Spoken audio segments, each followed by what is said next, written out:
অন্যদেরকে তোমাকেই মোবাইলে যাও, অনলাইনে যাও। অধিকার পাওয়াতে কি কি পদ্ধতি আছে তুমি যে আমার মনে হয় আমার বক্তব্যের পরে তোমাদের মাঝে মুদ্রা কথা হচ্ছে আমি কোনো সুনির্দিষ্ট চারটা খুঁজে নিব। শিক্ষকদের কাজ হচ্ছে ওটা খুঁজে দেওয়া। 14তম নির্বাচন কমিশন দায়িত্ব গ্রহণের পরে প্রথম সভাতেই আমরা সিদ্ধান্ত নেই যে ভোট যখনই হোক আমাদের একটা ভোটার তালিকা প্রয়োজন হবে, আর এই ভোটার তালিকা নিয়ে যা কিছু আপনার অভিযোগ আছে সেগুলো আমাদের নিরসন করতে হবে। তো আমরা সেই কমিশন সভাতে, প্রথম কমিশন সভাতেই আমরা সিদ্ধান্ত নিই যে আমরা ভোটার তালিকাটা এবার হালনাগাদ প্রক্রিয়াটা বাড়ি বাড়ি গিয়ে করব।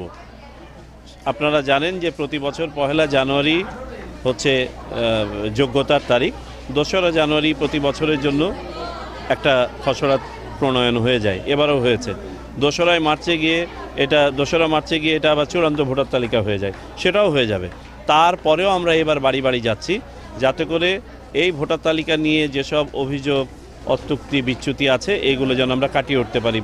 আপনারাই বিভিন্ন সময় মিডিয়াতে বলেছেন ভুয়া ভোটার তালিকা, মৃত ভোটারদের উপস্থিতি, বিদেশি নাগরিকদের উপস্থিতি, দ্বৈত উপস্থিতি ইত্যাদি, এইগুলো কাটিয়ে ওঠার জন্যই আমাদের এই ভোটার তালিকা হালনাগাদকরণ।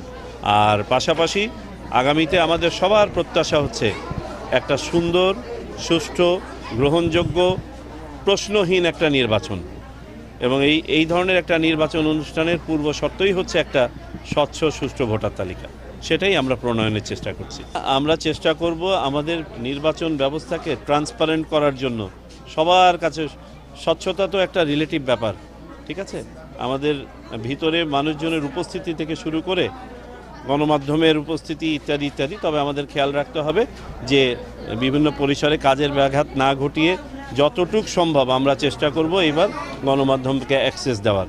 এটা নিয়ে একটা প্রস্তাবনা এবং সুপারিশ আমাদের নির্বাচন ব্যবস্থা সংস্কার কমিশনের সুপারিশের মধ্যেও এসছে। আমরা দেখি, এটা নিয়ে কাজ করছি। কাজ করে ফাইনালি যেটা দাঁড়ায়, সুপারিশটা ফাইনালি কী অবস্থায় যায় সেটাও দেখি।